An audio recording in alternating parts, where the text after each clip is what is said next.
Cześć widzowie, tutaj kanał Anenito, jak zauważyliście. Kończymy dzisiaj już cały sezon Aeto.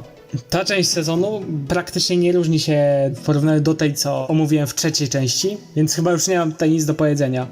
I możemy chyba już zaczynać.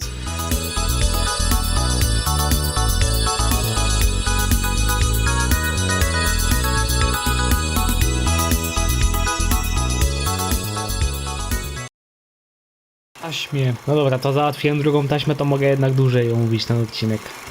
Na samym początku widzimy, jak sąsiedzi pakują się na wycieczkę. Widzimy ciekawe ujęcie na klatki schodowe i to jest taka jedna z dziwniejszych rzeczy, jaka jest odnośnie tego kadru. Nie rozumiem, co to ma być to po lewej, czemu tu jest jakaś barierka i nie wiem, czy to jest jakieś przesłonięte, czy nie, ale tak dziwnie to wygląda. Być może to przez zły kadr, ale dlaczego to jest barierka, to jest też dziwne. A po drugie, tu jak się wchodzi po schodach na samej górze, to tam nic nie ma. Właściwie po co są te schody? To jest ciekawe pytanie, no chyba, że tam jakaś drabina jest, ale wracając do odcinka, to Matt schodzi do Pada, żeby razem z nim zejść, pomóc mu trochę tam z rzeczami. No i też Pad przypadkowo strącił namiot, który spada po schodach. Fajnie to całkiem wygląda, w sensie fakt, że oni normalnie nie schodzą, tylko widzimy, jak ten namiot spada. No i teraz przechodzimy na dwór, gdzie mamy nową scenografię, która nie jest jakaś super dobra w porównaniu do tamtej. W sensie, może to by było ładniejsze, gdybyśmy widzieli, co jest tam dalej, a tak to jedyne, co widzimy, to tylko ten kadr i jest tutaj o wiele mniej rekwizytów. Poza śmietnikiem i hydrantem. Ten mur i krzaki z tyłu. Trzeba powiedzieć, że na stanowisko animatora w tej scenie przychodzi Jan Klos, który też tutaj animuje. I osobiście już chyba powiem na samym początku, że to jest chyba jedna z jego najgorszych prac poza tą w malowaniu, w sensie ona nie jest jakaś zła, tylko że jak na Klosa, jak na potencjał Klosa, to nie jest jakaś najlepsza. W sensie w wielu odcinkach zawsze czymś jakoś specjalnie zaskakiwał, a tutaj jest tak no normalnie. I potem sąsiedzi idą marszem do auta, pakują wszystkie rzeczy. Tu właściwie się cieszą, pokazują mapę i co mogą odwiedzić w tych miejscach. No i właściwie nie zostaje im nic do zrobienia poza faktem, że muszą tam pojechać i założyć te czapki. Ale jest mały problem, mianowicie fakt, że samochód nie chce zapalić. Tu się zaczyna problem. Podoba mi się to, że Klos, oczywiście, jeżeli sąsiedzi muszą nosić te czapki, no to on będzie się nimi bawił jak tylko chce, więc teraz, kiedy sąsiedzi poszli, się spojrzeli na siebie, to od razu stracili sobie te czapki. Teraz Klos się będzie z tym bawił ciągle. No ale położyli je na siedzenie. Od razu Pat wymyślił, żeby po prostu dolać benzyny. No i jak już wszystko załatwione, to wszystko pozamykali i usiedli. Zapomnieli, że mają tam czapki, więc usiedli na tych czapkach, które zgnietli. Ale okazuje się, że potem znowu jednak nie chodzi tutaj o benzynę, chodzi o coś głębszego, dlatego znowu sąsiedzi muszą reperować auto tym razem. No więc Pat podaje Mattowi narzędzia. Szkoda, że nie wiemy właściwie, co tam się dzieje. Trochę te żarty nie są jakieś super śmieszne, szczególnie, że nie wiem, Pat podaje nie to narzędzie, bo właściwie nie wiemy, o co z tym chodzi tam w środku. Ale potem Pat podaje piłę i Matt coś tam przepiłowuje, przez co mieli wyciek i wtedy zapaliło, ale...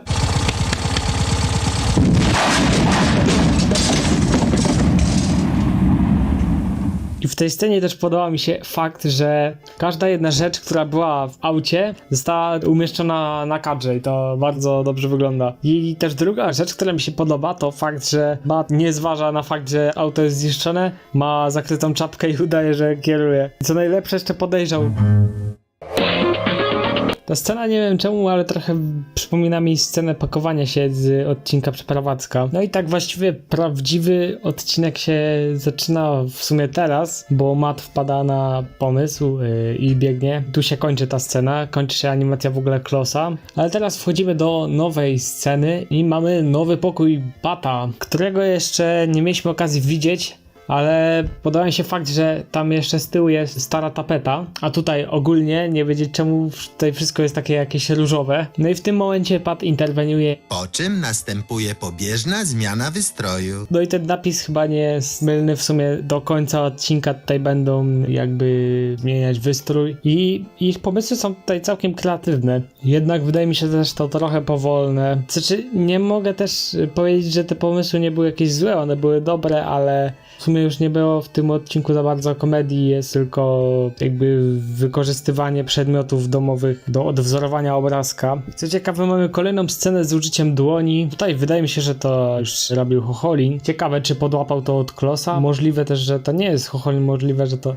nadal Kloss robił wszystkie ręczne sceny. No i do końca właściwie już zatapetowali to wszystko z niewiadomego źródła. Mają tapety jakichś kurde gór. Matt zrobił noc i teraz jedyne co im zostało, no to rozpalić ten kocioł za pomocą elektryczności, założyć czapki, nie musząc już dojechać, po prostu się relaksować i grać na gitarze.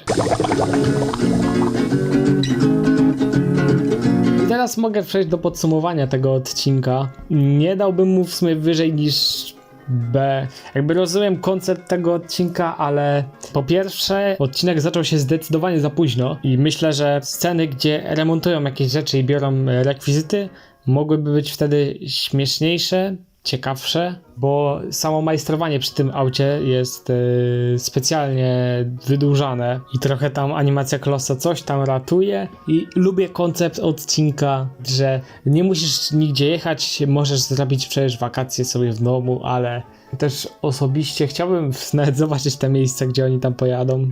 Ale i tak, no ten odcinek miał kilka śmiesznych scen, no szczególnie ten wybuch.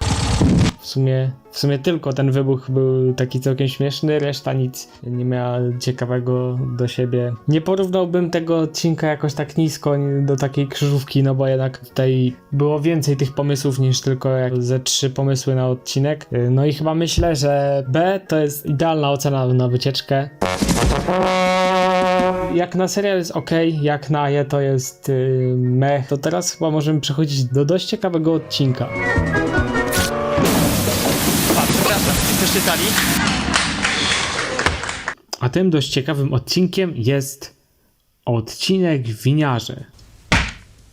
Pierwsze co możemy tutaj zobaczyć w tym odcinku jeszcze przed samym rozpoczęciem, to mamy animowaną kartę tytułową i to jest coś, co mi się wyjątkowo podoba. Szkoda, że nie użyli tego już nigdy w życiu, bo to jedno wygląda całkiem nieźle. Ta gwiazdka chyba miała oznaczać odcinek sylwestrowy, co nie? Chyba tak, że to jest odcinek specjalny. I w sumie to jest jedyny znany nam odcinek specjalny w ogóle w całym serialu. Ciekawe, czy kiedyś jeszcze się posuną dalej i zrobią inny tego typu odcinek, bo ten odcinek nie różni się jakoś specjalnie od innych, to i tak szkoda, że nie zrobili takie otoczki właśnie do zwykłego odcinka. No przykładowo na sylwestrowy odcinek mógł być odcinek Sylwester, ale możemy przejść chyba już do omawiania. I teraz pierwsze, co nam się rzuciło w oczy tak w faktycznym odcinku, to znowu nowa scenografia. Z tego co wiem, to ponoć ma być płot, co jest za ich nowym domem, którego jeszcze nie widzieliśmy, bo ten odcinek jest jakby pierwszy.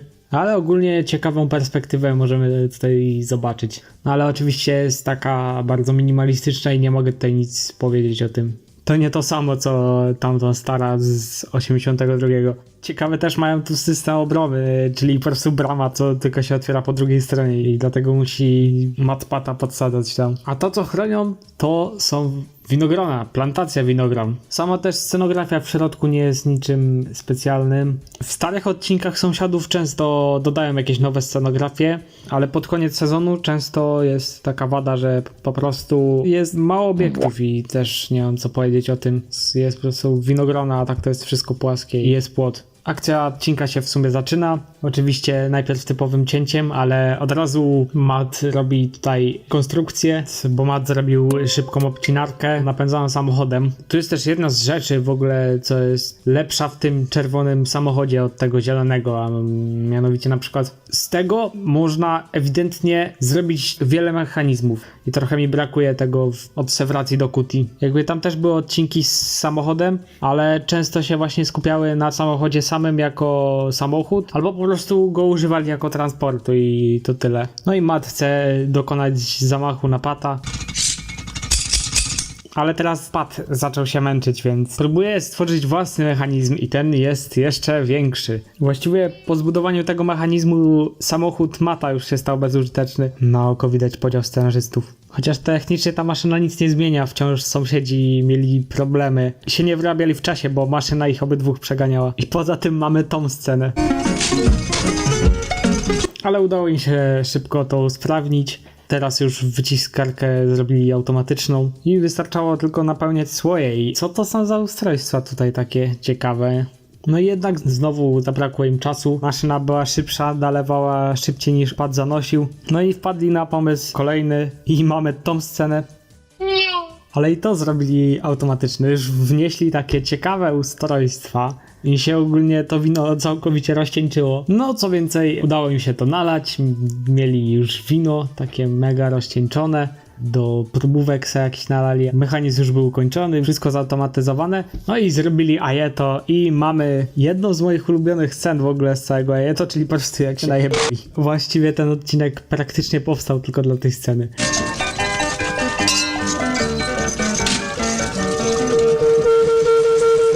Pamiętam, że jak pierwszy raz obejrzałem ten odcinek, miałem chyba z 6 albo 7 lat. Nie wiem, to był jeden z późniejszych odcinków Ajeto, jakich widziałem. To mnie ta scena osobiście rozśmieszyła. Nie było tu nic właśnie dla mnie jakoś specjalnie niepokojącego, mimo tych dźwięków. I jakby fakt, że dystrybuują to na Bonton Kids i dają to jako dla dzieci, to w sumie nie jest chyba nic złego. Użyli jeszcze w tej scenie efektów specjalnych, co też dla mnie jest zagadką, jak to zrobili w tych czasach, ale wygląda to całkiem ciekawie. No i właściwie padli na ziemię i wydaje mi się, że fakt, że ten alkohol jest tak bardzo rozcieńczony, myślę, że to mógł być taki żart jakby, że mógł być po prostu za mocny bo od razu tak nagle zwariowali i upadli na ziemię. No i jakbym miał podsumować ten odcinek, to nie powiedziałbym, że to jest mój jakiś ulubiony odcinek. Wiem, że wiele osób właśnie uwielbia ten odcinek, mówi, że to jest ich ulubiony odcinek. Nie dziwię się w sumie, czemu lubię tą scenę też, ale sam odcinek nie ma za bardzo komedii, jakby tu jest tylko coś, że sąsiedzi budują i im się nie udaje i to nie jest jakieś super zabawne, że nie wiem, winogrona upadają albo jest za dużo nalane do wanny. Były tam jakieś żarciki, ale odcinek skupiał się na budowaniu i to chyba był pierwszy odcinek o budowaniu, który się faktycznie udał. Jakby ta maszyna jest naprawdę przemyślana. Myślę, że oni chyba chcieli coś przekazać tą maszyną. Jakby winnice w tych czasach nie były tak rozwinięte jak to, co zrobili sąsiedzi. No i ten odcinek najzwyczajniej w świecie się też taki, no właśnie nudny wydawał. Muzyka trochę też podtrzymuje to coś, ale gdyby nie ta scena i gdyby nie fakt, że mechanizm jest całkiem w porządku, to ten odcinek byłby słaby. A tak to dałbym go do B. Dużo dobrych ma czynników, dużo słabych. Myślę, że B jest sprawiedliwe i chyba mogę już przechodzić do następnego odcinka.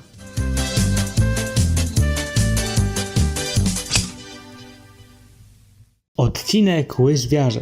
Ten odcinek po prostu uwielbiam. Jest jednym z tych rzadkich przykładów odcinków, co nie muszą mieć dobrego scenariusza. Ważne, że jest porządna animacja. Bo tutaj w tej animacji działa Jan Keks. I ten odcinek byłby o wiele niżej u mnie w rankingu, gdyby na przykład tutaj przydzielili Chocholina. Bo Kloss tutaj wykorzystuje każdą klatkę. Jest to ewidentnie jeden z najlepiej zanimowanych odcinków w historii i jeden z najlepszych. Nawet tutaj fabuła się nie musi jakoś specjalnie kleić. Dosłownie fabuła mniej więcej Zrobić porządek!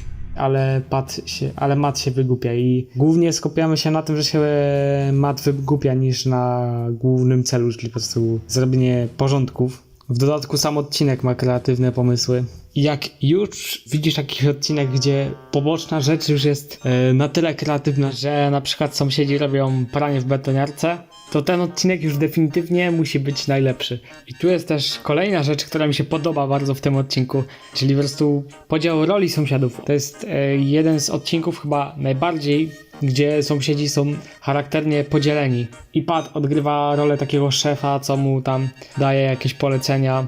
Matt jest takim bardziej jajcarzem i on chce tu wnieść zabawę do pracy i w ogóle nie chce mu się pracować, od razu się odkleja. I też ciekawe, że jakby mają podzielone role, obydwaj robią inne rzeczy, bo Matt idzie teraz sprzątać strych i jak otwiera, to wszystkie rzeczy się na niego spierdzielają. Oczywiście Klos jakże nie mógł zrobić tak, że postawi normalnie pad Mata, tylko postawi go na rękach, żeby było ciekawiej. To jest jeden z w sumie powodów, dlaczego Klos jest najlepszym moim zdaniem animatorem, bo nie boi się trudnej roboty i nawet udziwnia, czyni jakby te animacje ciekawsze. Bo spójrzcie, jak pad przynosi te śmietniki. Ta scena byłaby taka nudna. Przy okazji jeszcze na początku odcinka Mat jakoś pracuje, ale te łyżwy, to one zadecydowały o tym, jak odcinek ma się potoczyć. I właściwie fabuła się zaczyna teraz, w tym momencie. Znowu ten podział, który uwielbiam. Mat jest podekscytowany tymi łyżwami, woła Pata i robi tak z zaskoczenia, pokazujemy te łyżwy, a Pat traktuje te łyżwy jako śmieci i wywala je do śmietnika. Co jest cudowne. Przy okazji Pat wymyślił dobry pomysł na pompowanie wody. Mat znowu wygrzebuje jakiegoś śmiecia, wziął jakieś poroża. Pat załamał się głupotą Mata. Ogólnie nie wiem, chyba tak pod koniec sezonu Ajeto Mat się kreował na takiego głupszego zazwyczaj. Szczególnie jak sobie porównacie ich zachowanie do nowszych sezonów. Bo teraz tak Mat zajmuje Patowi czas i woda wylała się na cały ogród i w końcu Pat na szybko już tam ogarnął, włączył pranie i znowu Mat znalazł jakiś kapelusz. Ten z wycieczki. Danie tego kapelusza Klosowi było po prostu genialnym pomysłem, bo on z takimi robi tak. Swoją drogą, jak Mat machał lasso, to użyłem to tutaj lekkiej animacji rysunkowej, żeby dodać efektu szybkości. I potem jeszcze zabrał Patowi czapkę, rzucił mu tą starą i mamy tą scenę. Pat jeszcze się nie zdążył ulotnić i już od razu Mat do niego gwizdzie. I na plan wchodzi to.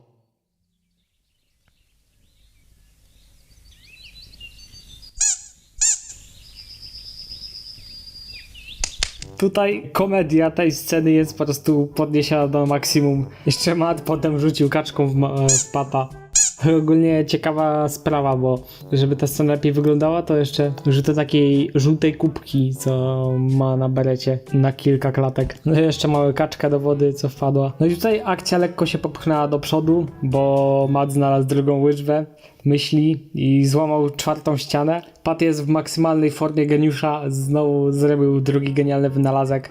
Pat już wyczyścił sprzęt, zrobił pranie, Mat zrobił jeden wielki burdel, żeby znaleźć te łyżwy. Podoba się fakt, że dosłownie rozwalił wszystkie śmietniki i ta jedna łyżwa była na samym dnie. To była dosłownie ostatnia rzecz, którą musiał znaleźć spośród tych śmieci wszystkich. Mat z entuzjazmem już kurde się kręci z tymi łyżwami, zapierdziela dookoła. I przywiązuje i potem Pat jeszcze reaguje na to, na ten cały syf. No i Pat już w końcu woła tego Pata, żeby już przy nim pomógł, bo tam się za bardzo dezorientuje, ale już ma te łyżwy i mamy tą scenę.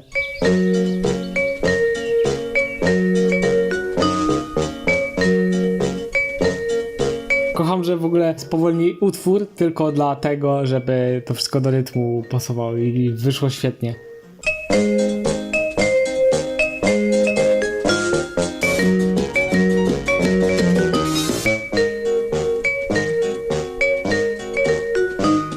Nawet według mnie ta spowolniona wersja brzmi lepiej niż ta szybsza. No i Pat wpadł na kolejny pomysł, żeby już w sumie nie sprzątać, tylko już tego Mata nauczyć na tych łyżwach jechać przynajmniej, żeby sobie pojeździć w sumie. I właściwie faktyczne łyżwiarstwo się dopiero teraz zaczyna, co i tak nie jest jakąś wielką wadą dla mnie, bo scena na początku jest po prostu genialna, a łyżwiarstwo też jest genialne. Dlatego bierze lodówkę, się jeszcze zabezpieczyć i podłączył ją do tego. No i Pat zmroził wodę, sam efekt wygląda świetnie, pewnie sporo czasu musieli na to zużyć i zmroziło jeszcze kaczkę. W dodatku jeszcze można tam w tle usłyszeć, chyba to miało być jakieś echo, ale słychać cichszy dźwięk tej kaczki. No i w ogóle to jest żart, który potem użyli w produkcji lodu i to było zakończenie odcinka. To jest trochę słabe, że puenta odcinka dosłownie była podwalona. No i woła Mata, jednak okazuje się, że będzie z nim jeździł. Mat, kurde, tą czapką wywija, się cieszy. No i sąsiedzi robią ajeto, bo Pat też miał łyżwy, takie już bardziej profesjonalne, bo okazuje się, że umie jeździć lepiej niż Mat. Mat zaczyna tańczyć na ziemi, że jest mistrzem łyżwiarstwa i od razu właśnie na lód i się wpierdziela w tą kaczkę. Potem mamy świetną scenę, gdzie Pat interweniuje i pokazuje Mattowi swoje sztuczki, żeby go ma nauczyć tego, bo Pat jest jakby mistrzem w tym. I mamy świetną kompilację scen, gdzie Pat się popisuje. I tutaj właśnie jest ten powód, dlaczego gdyby nie Kloss, to ten odcinek byłby słaby, bo byłby o wiele słabszy, no bo tak to nie byłoby tych scen, bo u Chocholina mogłoby być to na pewno gorsze, no. Jakby nie mam nic do Chocholina, ale on mógłby to zrobić po prostu o wiele gorzej. On miał w sumie swoją scenę na triki w wodzie, jak podawali te deski i też nie wyszło to jakoś specjalnie źle, ale tutaj co się odpierdziela, to musicie zobaczyć. To jest cudo animacji poklatkowej. No i potem Pat zaczyna uczyć Matta, powoli tam z nim jedzie, no i Matt już powoli zaczął umieć, ale nagle ten ogród zaczął przeciekać od boku i się lód ułamał i wypierdzielił się. Matt spadł kilkukrotnie na kaczkę, no i siedzą pod tym załamanym lodem, ale Matt wyjmuje marchewkę z ogródka i lepszego zakończenia nie mogliśmy otrzymać dla tego odcinka. Dla mnie odcinek naprawdę jest cudowny. Animacja Klossa szczególnie. Scenariusz też jest w porządku, bo nie ma jakiegoś specjalnego rozpierdzielu, ale fakt, że jest tutaj tyle pomysłów i tyle rzeczy, które mogli dać Klossowi. No ogólnie dali Klossowi pole do popisu dużo. Klossowi też się widocznie spodobał ten odcinek, bo włożył w to całe swoje serce. Może trochę początek bywał niepłynny, co w sumie widać w całej końcówce serii Aieto. To i tak animacja tutaj zabłysła bardzo mocno. Widać, że się bardzo zaangażowali w produkcję tego odcinka. No i co? No i damy chyba na tej liście, damy go definitywnie do S. Jeden z moich ulubionych odcinków Aieto i jeden z moich ulubionych odcinków w historii Sąsiadów. Wyszedł naprawdę porządnie. Był na pewno czymś innym, szczególnie w porównaniu do tej serii, gdzie sąsiedzi jeszcze nie byli tak strasznie charakterni. Dlatego możemy przechodzić już dalej.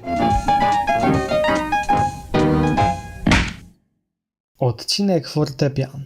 Odcinek zaczyna się sceną, gdzie widzimy ciągnięty fortepian i to jest jeden z powodów, dlaczego ludzie doceniają bardzo Aieto, bo w czasach komuny trzeba było sobie jakoś radzić, no i to niektórym ludziom, co się wychowywali w tych czasach, przypomina właśnie te czasy i co można też powiedzieć, że Aieto jest taką trochę kapsułą czasu, jest fakt też, że jak wyglądają obiekty w tych odcinkach. Uwielbiam Sąsiadów, bo to jest coś, co mógł wymyślić tylko kraj postsowiecki, nie? Jakby amerykański mózg could never, ewentualnie Kubańczycy.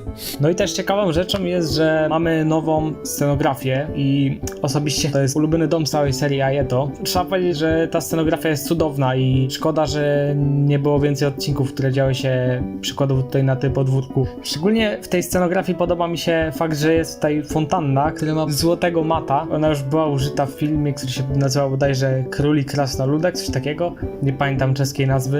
Ten wygląd domu jest najlepszy tutaj. No ale potem rozładowali fortepian, no i wtedy zaczął się pierwszy problem. Na ogół widać, że ten fortepian się tutaj nie zmieści, ale jest trochę taka dziura, przez to w fabule w pralce, bo nie mogli tą pralkę załadować do windy.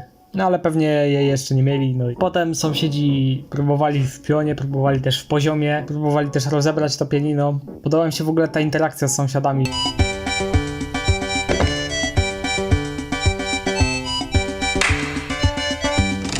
Też mamy unikatową scenę, bo możemy usłyszeć dźwięk Pata w tym momencie. No ale i tak nawet bez Pata się tutaj nie mieści. Brakowało tutaj paru centymetrów, mogłoby się to jakoś zmieścić, ale się nie udało. Typowy taki lubomirowy żart. No i teraz zaczął się moment na majsterkowanie, bo okazuje się, że ta winda się nie zmieści, no to spróbowali dostarczyć przez okno. Ale uwaga. Teraz jest najważniejsza scena całego odcinka. Uwaga, musi się przygotować. Matt za chwilę zagra banger na pianinie. Uwaga. 3, 2, 1.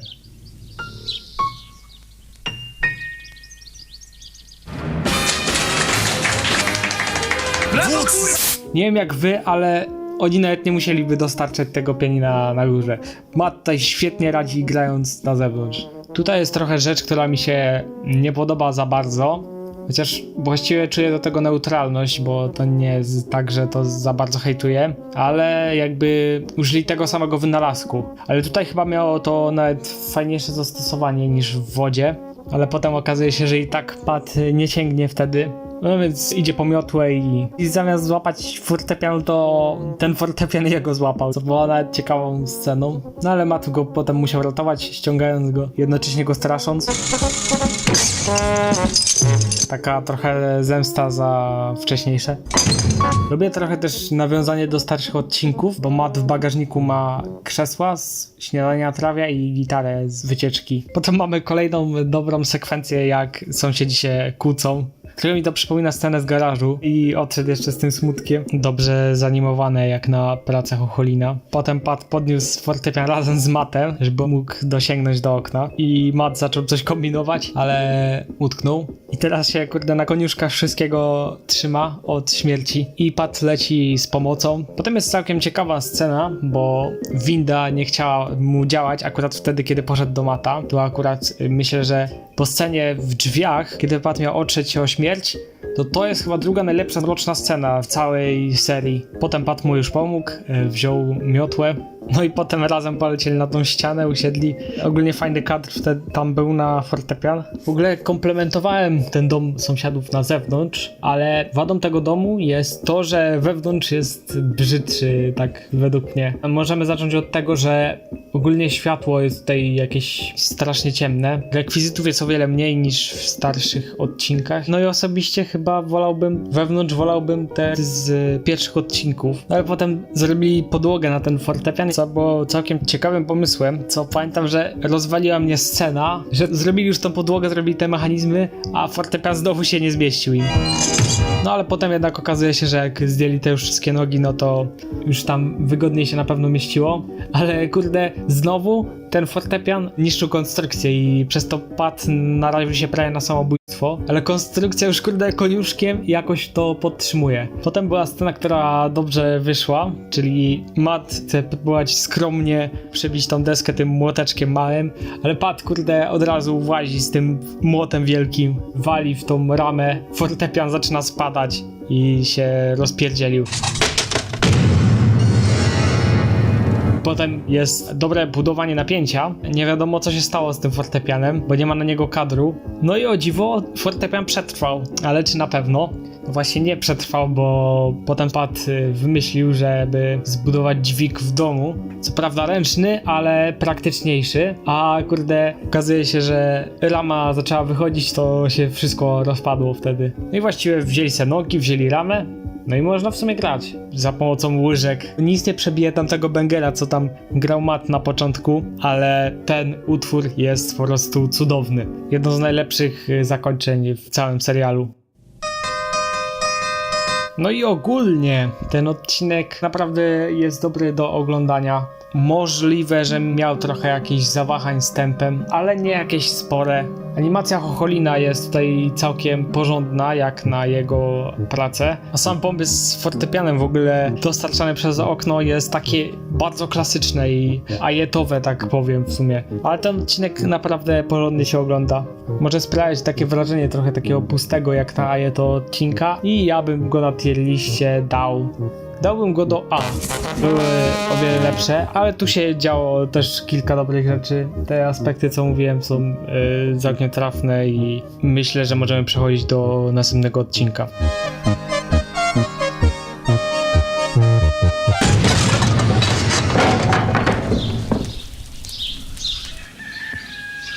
Odcinek Garncarze. Zaczynamy odcinek od przedstawienia nowej lokacji, jaki jest nowy dom sąsiadów, tylko że od wewnątrz. I osobiście chyba nawet tutaj w środku, według mnie ten dom wygląda nawet lepiej niż w tym starym. Chociaż z zewnątrz jest o wiele ładniejszy tam, ale tutaj też nie jest jakiś brzydki. No niby ten dom ma mało obiektów, ale nie jest on jakiś specjalnie zły. I widzę tutaj jeszcze wiele odcinków, gdzie mogłaby się tutaj akcja toczyć. A ogólnie odcinek zaczyna się tym, że sąsiedzi sąsiedzi muszą umyć naczynia, bo nie mają na czym już zjeść, wszystko jest brudne. Ale ogólnie w tym odcinku mamy taki trochę powrót do monterów, bo tutaj tak samo sąsiedzi szukają po półkach brudnych naczyń i ten odcinek nie opiera się jakoś specjalnie na myciu tych naczyń, to myślę, że to wyszło to nawet lepiej niż w monterach, bo zamiast normalnie w zlewie umyć, to zrobili tutaj nawet specjalny wynalazek. Chociaż trochę oczywiście wadliwy jest fakt, że to jest wynalazek podwalony już z łyżwiarzy. Mamy miotełkę przyczepioną do wiertarki. W sumie to też jest trochę podwalone, ale w sumie już w tym sezonie chyba tak, 3 razy użyli wiertarki do czyszczenia czegoś. No i tutaj też na plan wchodzi Karel Chocholin, który też tutaj częściowo animuje, ale tutaj głównie Klos. Chocholin robi sceny, gdzie nie widać było domu. Potem mamy głupią, ale dobrą, taką ala kreskówkową scenę, bo sąsiedzi już umyli naczynia i muszą wjechać przez te drzwi, ale położyli tą wannę w inną stronę i ta wanna się na chwilę zatrzymała w powietrzu i potem upadła.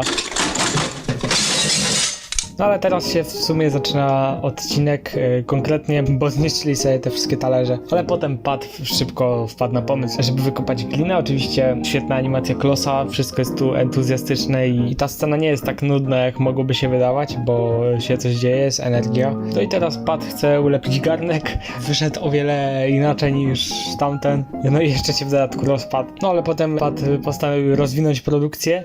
Tutaj jest trochę taki błąd mały znowu, bo jakby, w sensie to może nie jest błąd, to może było celowe, ale zrobili te na dwójki jakby ruch, kiedy Pat biegnie i zrobili jeszcze zbliżenie na Mata, przez co jakby ta kamera zbliżała się tak bardzo niepłynnie i wyglądała jak pokaz slajdów. No i potem Pat zrobił już w taki bardziej skomplikowany sposób, polegający na wycinankach, co oczywiście mu nie wychodziło, bo musiał je postawić. Ta metoda mogłaby zadziałać, gdyby nie fakt, że Matt się od niego odłączył i na drugim planie robi to coś. Swoją drogą ciekawa sprawa i całkiem nowa. Jakby w łyżwiarzach już coś takiego było, że sąsiedzi robią inne rzeczy na 2 planach. I jeszcze to jest też ciekawa sprawa, bo tutaj to działa nawet na 2 animatorów. No i teraz sąsiedzi tam próbują się, bawią z tą gliną. Obydwu wychodzi fatalnie, bawią się przy tym. Całkiem w sumie zabawny moment. Nie powiedziałbym, że to jest jakieś super zabawne, ale nie jest to też jakieś nudne. Ale okazuje się, że w sumie to, co zrobił Matt, to było w sumie mądrzejsze. Nawet Pat zaczerpnął od niego pomysłu. Tylko że Matt spierdzielił przez fakt, że się cały zaplątał i się wypierdzielił. Też trochę animacja powinna być płynniejsza w tej scenie, ale trudno. No i potem znowu działają razem i tutaj, co to jest? To jest niezidentyfikowany obiekt. To nie wiem, czy to nie był jakiś palec na obiektywie, ale dobra, uciekł, to już nie widać go. No i tam potem Matt biegnie w kółko, Pat to kurde formuje. Jakoś to wygląda, chociaż w sumie chyba dno powinno być uzupełnione, ale jakoś to wygląda jak jakieś naczynie na pewno. Ale mogli to też bardziej uformować, bo od razu się rozwaliło, jak tylko przenieśli. No i mamy ostatnie pojawienie się książki, co dostał Matt od listonosza. Szkoda, że to jest ostatni raz, kiedy się pojawiła. Szkoda, że już nie było jej w tych nowszych sezonach. Teraz sąsiedzi często wpadają na pomysły z jakichś ulotek albo w ogóle z innych książek i to trochę słabe jest. Pokazali w tej książce, żeby kręcić tą glinę i formować. Sąsiedzi nie wiedzieli, o co chodzi, więc wzięli mikser i zdjęli obudowę. Ale zamiast kręcić się jak normalne, przyzwoite kręcidło, to sami zobaczcie.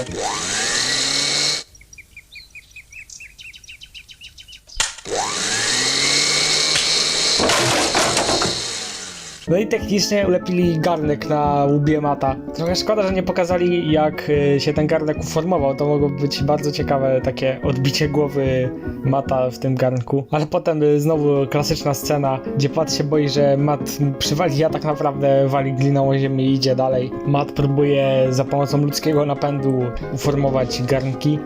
No i Matt niby dobrze kombinuje, ale tutaj zawsze czegoś brakuje. Brakuje tutaj tempa i w ogóle maszyn. Potem Matt zrobił taki prowizoryczny silnik, który ma wolną liczbę obrotów, przez co znowu coś tutaj brakuje. Tutaj Matt dobrze kombinuje, ale wynalazek nie wypala mu znowu. No i tutaj Matt wścieka się na glinę, słyszy muzykę, jeszcze bardziej się wtedy denerwuje. Zgaduję, że chodziło mu, że Matt się jeszcze bardziej wściekł też przez to, że Pat już się poddał, poszedł się obijać, a tak naprawdę Pat dobrze połączył przyjemne z pożytecznym, bo zrobił na odtwarzaczu to kręcidło. Garnek wyszedł jak ulał, zrobili tam się dzieje, to i mieliśmy good ending w tym odcinku. No i potem już razem formowali ściemnienie i koniec. I podsumowując, ten odcinek jest porządny, ma tutaj dużo żartów, które są całkiem zabawne. Kombinowanie sąsiadów też, bo też tutaj w porządku. Sama animacja też u Klossa jest też warta do dodania. Trochę wadą mogły być lekkie spadki tempa w niektórych momentach i w ogóle trochę komedii, ale ten odcinek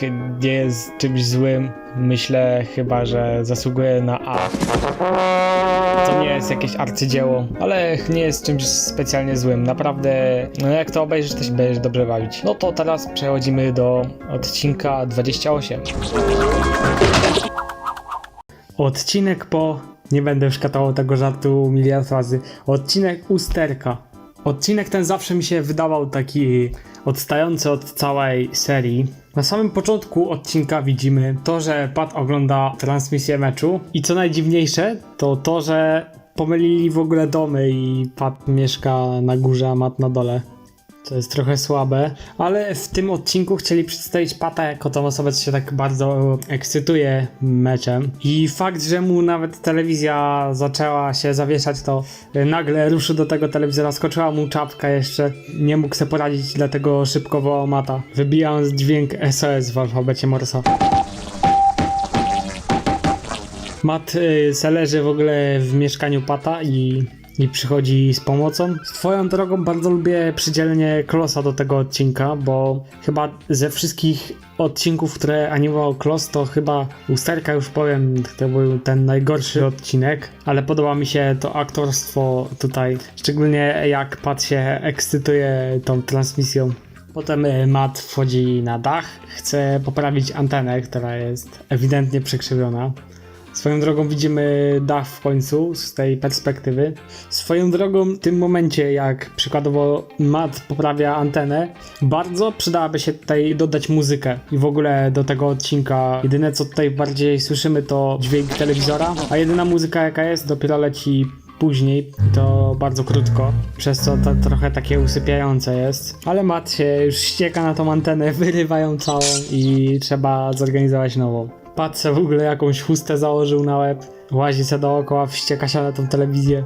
I nagle ten telewizor zadziałał, bo się okazało, że Matt kurde wpadł na pomysł, żeby przywiązać grabie do anteny. Głupie, ale działa. W ogóle to jest taka też jedna z wad tego odcinka i w ogóle nie lubię tego typu konceptów w sąsiadach, czyli takich po prostu, że jedna osoba nic nie robi, a druga po prostu pomaga. No i przykładowo Pat tak właściwie siedzi na tej kanapie, a Matt za niego robi całą robotę, przestawia tę antenę. Jakby to wtedy by wyglądało o wiele żywiej, jakby obydwaj majstrowali przy tym. To jest potwierdzone, sąsiedzi mają przyklejone czapki klejem.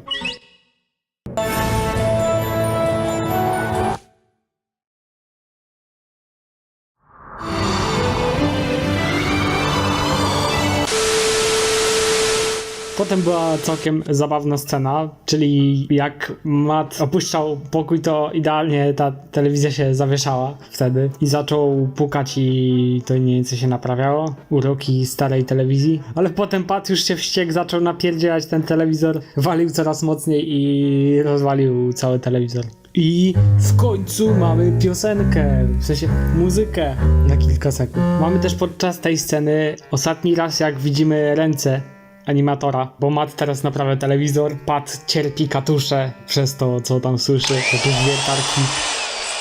No ale okazało się, że wszystko się udało, zrobili Ajeto i mamy ciekawą scenę, bo Matt dodał radiokomentatora i sam z obudowy telewizora zrobił boisko z pacynkami. I tu była świetna scena, że kurde, tymi lolkami prawie nie mógł grać i często łapał piłkę. I tutaj mamy różne sekwencje, jak te lalki grają ze sobą. To jest definitywnie chyba najzabawniejsza scena z odcinka. Kloss tutaj to świetnie zanimował. Miał tutaj duże pole do popisu, lekko, chociaż też musiał robić to, co naśladowało radio, bo też podoba mi się fakt, że komentator, co tam mówi, to te lalki robią faktycznie te rzeczy. Jeszcze Matt się wtrąca, jako sędzia daje żółtą kartkę. I też dobra scena była taka, że jak piłka wypadła, to jakby Pat był sędzią i robił rzut sędziowski. ale jak widać Patowi się to spodobało, więc bił brawo i tak się w sumie skończył odcinek. Właściwie podsumowując, były lepsze odcinki z tego sezonu. Faktem jest to, że ten odcinek został napisany przez Wendulkę Czwanczarową, która jest chyba najsłabszym ogniwem ze scenarzystów z całego Ajeto. To ten odcinek też fakt, że nie ma tutaj za bardzo muzyki, jedna jest taka, ale taka bardzo powolna, obniża ten ton odcinka i dlatego jest taki wyciszony, ten usypiający bardziej przez ten fakt. Trochę animacja Klossa tam podbija. Były tam sceny, które były całkiem nudne, przykładowo dostawianie tych metali. No ale tam też kilka zabawnych scen da się znaleźć. Jak na je to nie jest świetny odcinek, jak na cały serial jest średnim odcinkiem. Trochę też fakt, że akcja dzieje się w sumie na dachu i w jednym pokoju jest taka średnia. Ale daję ten odcinek na tej liście do B. Ten odcinek nie jest słaby, ten odcinek nie jest dobry, dla mnie jest przeciętny i chyba możemy przejść do ostatniego dzisiaj omawianego odcinka. Odcinek Jabłko. Niektórzy widzowie, którzy mnie oglądają od dość dawna, mogą wiedzieć, że bardzo lubię Jabłko i że to jest w ogóle był mój ulubiony odcinek z całego Ajeto, jaki mógł być jednym z lepszych w ogóle, ale teraz uważam, że trochę przygasł tutaj w moich oczach, bo jakby teraz zauważyłem, ile problemów ma ten odcinek. Zacznijmy od tego, że Jabłko ma jedną z najlepszych historii ze wszystkich odcinków, jak i nie w ogóle najlepszą historię. Bo po prostu ta historia jest tak prosta i tak genialna, że tutaj jest dużo pola do popisu, bo mianowicie Pat i Matt zdobyli wszystkie jabłka, ale nie spoczną, póki nie zbiorą tego jednego. I na początku mamy ciekawą interakcję, bo Matt już chce odwieźć te wszystkie jabłka, ale Pat nie chce. Pat, kurde, jedyne co go interesuje to jabłko i Matt chce dać Patowi jabłko, ale on pokazuje tak, zabiera mi to jabłko, liczy się tylko to jedno. No i Matt w sumie przez Pata jakby jest zmuszony, żeby dosięgnąć to jabłko, no i bierze drabinę, która nie sięga. I tu jest jeden z przykładów tego problemu z utrzymaniem tempa, bo Matt teraz będzie się kręcił z drabiną i chce ją postawić, no i to trochę się za długie wydaje i chyba to jest w ogóle wada odcinka, że tutaj wiele czynności jest takich bardzo powtarzalnych, tak żeby tylko muzyka minęła. I żeby wydłużyć ten odcinek, który wcale nie jest krótki, to jest najkrótszy odcinek z Ajeto i w ogóle ma długość takiego typowego odcinka z serii KFAS. Tutaj ja naprawdę widzę wiele ciekawych rzeczy do wymyślenia jeszcze tutaj, ale ten odcinek tak szybko się skończył, jeszcze był zawalony. Moim zdaniem nawet mogliby go jeszcze bardziej skrócić. Moja 5-minutowa wersja by tam całkiem pasowała, no ale to wiadomo, to już byłoby zdecydowanie za krótkie. No ale potem sąsiedzi muszą wejść na drabinę. Swoją drogą całkiem ciekawe wykorzystanie, że użyli do tego skrzynek z jabłkami, a nie na przykład jakiegoś innego obiektu. No i w ogóle podczas tej sceny mamy powrót muzyki, która tylko raz leciała. Ogólnie raz nie było efektu dźwiękowego, też dziwnie to wyszło. No ale nie zaskoczył, prawie złapał i to trzeba powiedzieć, jak kurde, co Chocholion odwalił tutaj jeszcze. Nie dość, że scenariusz był zaniedbany, a był dobry potencjał, to jeszcze Chocholin kurde zaniedbywał to animacją i ta scena upadku z drabiny wygląda no koszmarnie ogólnie. To wygląda gorzej niż jakby Steamworks animowało. Moim zdaniem ta scena powinna o wiele szybciej wyglądać. Fajnie jakby był taki kadr z daleka. Od razu by to lepiej wyglądało. I też w sumie mógł Chocholin przynajmniej zrobić tak, że Pat się jakoś miota, nie tak w jednym FPS-ie. Sceny upadku nie powinny tak wyglądać.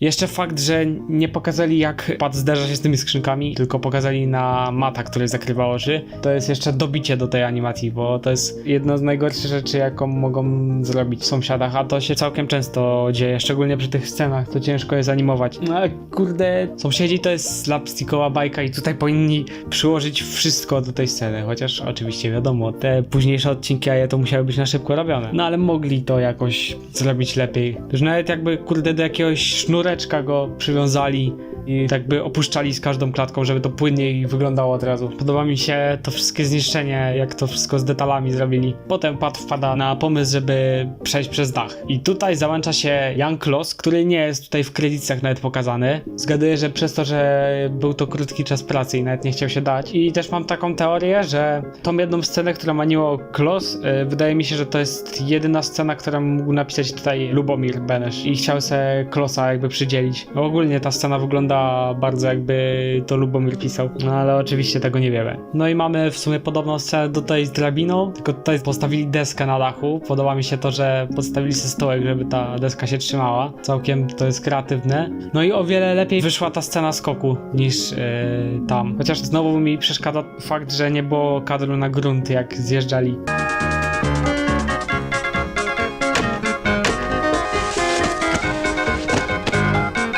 Później była ciekawa scena, która mi się bardzo podobała, bo zamiast doskoczyć do tego jabłka, to chcieli je ustrzelić. Znowu ta scena miała ten sam problem z utrzymaniem tempa. Zanim się to coś zadziało, to tutaj kilka strzał przyleciało i to w sumie nie było całkiem ciekawe.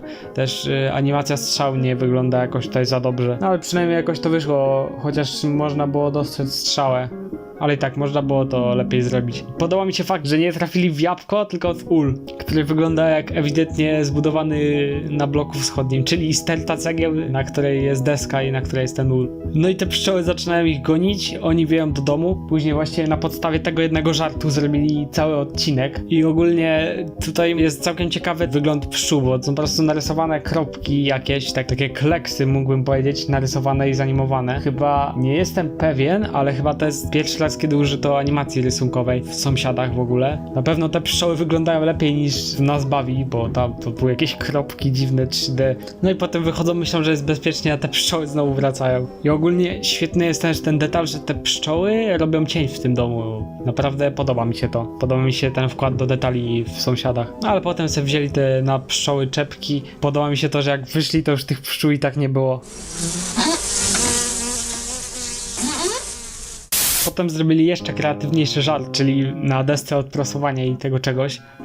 Zrobili katapultę do jabłek i chcieli jabłkami odstrzelić jabłko. I powiem jeszcze o błędzie, o którym mało kto mówi. A mianowicie jak Matt strzela jabłko, to nie wiem, czy to jabłko aż tak zmieniło tempo, czy ono nie zniknęło na ostatnią klatkę. Ale to nie wiem, w sumie ciężko powiedzieć. Ale ogólnie trochę ta scena była podobna do tej z łukiem, tylko że tam rozbili okno. Ogólnie widać, że animatorzy mieli problemy z robieniem tego odcinka, bo dużo rzeczy się dzieje na powietrzu, a to jest zmora dla animatorów, szczególnie w tych czasach. Potem znowu chcieli sami dosięgnąć tego jabłka i ta scena mnie zawsze bawiła. Też ciekawa sprawa, jak Pat się rozbiega, to zawsze Chocholi miał tendencję do szybkich ruchów, a tutaj jego rozbieg jest bardzo wolny i dziwnie się to ogląda, jak na jego animację. I zawsze mnie bawiła ta scena, jak nie mógł dosięgnąć tego jabłka i się przechylił. Potem Pat złapał się za gałąź, Matt pokazuje mu, żeby się trzymał. Zawsze mi się to wydawało, jakby on pokazywał, żeby się puścił. Potem Matt wziął łóżko, Pat spadł z miękkim lądowaniem. No i później ostatnia scena, gdzie chcieli wziąć, podskoczyć do tego.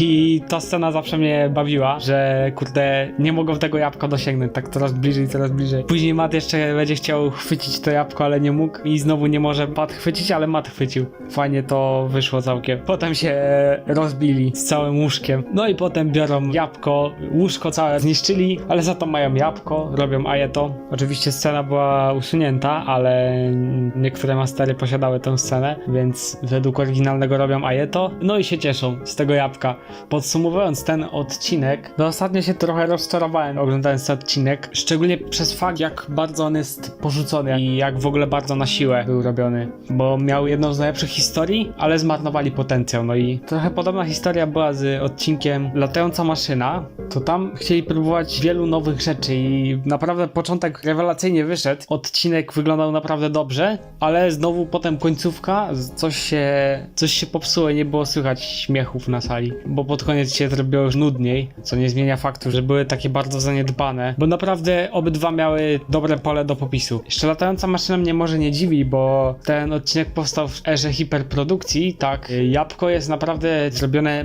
mógłbym powiedzieć, że nawet trochę na odwal przez tą powtarzalność, no i animację też całkiem słabą. A z tego odcinka mógł być najlepszy jaki jest. I jakbym miał wybierać na tier liście, no to jabłko. Dałbym je do S technicznie, ale to już dawniej. Teraz naprawdę spadła mi opinia do tego odcinka i chyba to będzie coś między A a B, ale chyba jabłko jednak trafia do B. Przez fakt jak został zrobiony. Myślę, że lepsza wersja byłaby skrócona. No i to chyba byłoby na tyle. Żartowałem, tak naprawdę to będzie A.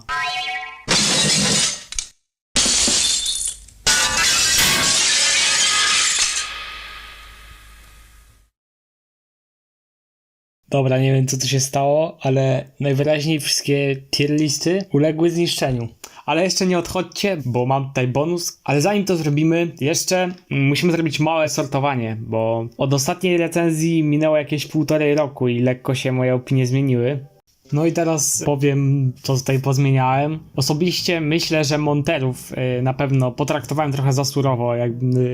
To jest słaby odcinek, to jest jeden z gorszych, z pierwszych odcinków Sąsiadów, ale danie go do C, które symbolizuje, że odcinek jest słaby, myślę, że niezbyt przystaje na ten odcinek, bo ten odcinek nie jest też czymś złym. Miał trochę tych słabych momentów, szczególnie początek, ale chyba B będzie jednak lepsze, bo było kilka scen, które były śmieszne faktycznie. Następnie przechodzimy do bujanego krzesła, które też miało słabe, ale w sumie mimo powtarzalności tych scen niezbyt jestem fanem tego odcinka, jednak przenoszę go na B.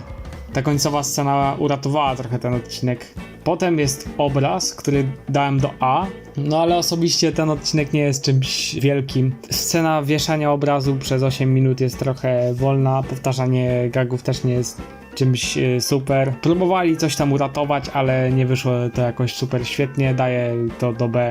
I teraz światło. Światło w sumie osobiście chyba dam jednak do S. Jednak ostatnio sobie obejrzałem ten odcinek i w sumie tu się dzieje dużo rzeczy, co chwila są jakieś żarty, co chwila jakiś dobry slapstick, dobre pomysły są, klimat też jest całkiem w porządku i chyba dałbym go bardziej do S. Nawet niż do A. Chociaż już tak na pograniczu niech se siedzi. Przechodzimy dalej do drugiego filmu. Tutaj chyba będzie najwięcej popraw. Osobiście myślę, że nie doceniłem wtedy jeszcze tych odcinków od 9 do 15. Teraz osobiście uważam, że lata z 1981-82 zaoferowały nam najlepsze odcinki, jakie tylko są. To jest najlepszy rocznik dla Sąsiadów. Może poza 2003, bo wtedy dużo odcinków powstało.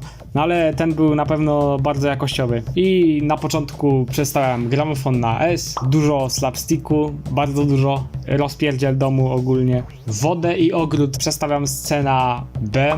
To była kontrowersyjna pozycja wtedy, żeby położyć ogród na... Ale ostatnio obejrzałem te odcinki, no i w sumie były całkiem zabawne. Nie położyłbym ich na tym samym tierze co Krzyżów, więc chyba B jest sprawiedliwe. Początek jest w tych obydwu odcinkach słaby, ale miały dużo scen, które pozwoliły pójść na B. No i dalej lotniarze. Nie mam pojęcia czemu dałem to na A. Przecież tutaj Klos zrobił mistrzostwo, majstersztyk. Zmieniam to na S definitywnie. Humor też jest świetnie napisany przez Kubiczka, który sam pisał w ogóle. Teraz przechodzimy do trzeciej części.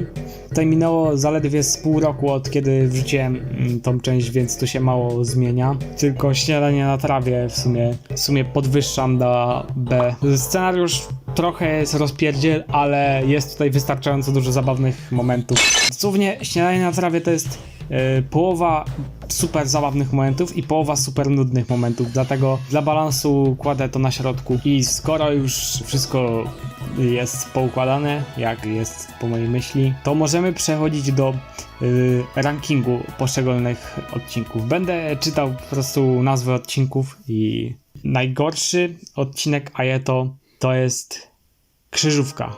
Potem jest Deszcz, Monterzy, Wycieczka, Śniadania na trawie, Usterka, Bujane krzesło, Garaż, Winiarze, Woda, Warsztat, Obraz, ogród, dywan, wielkie pranie, garncarze, jabłko, fortepian, pralka, światło, tapety, siłownia, przeprowadzka, budka, gramofon, lotniarze, grill, malowanie i na pierwszym miejscu łyżwiarze.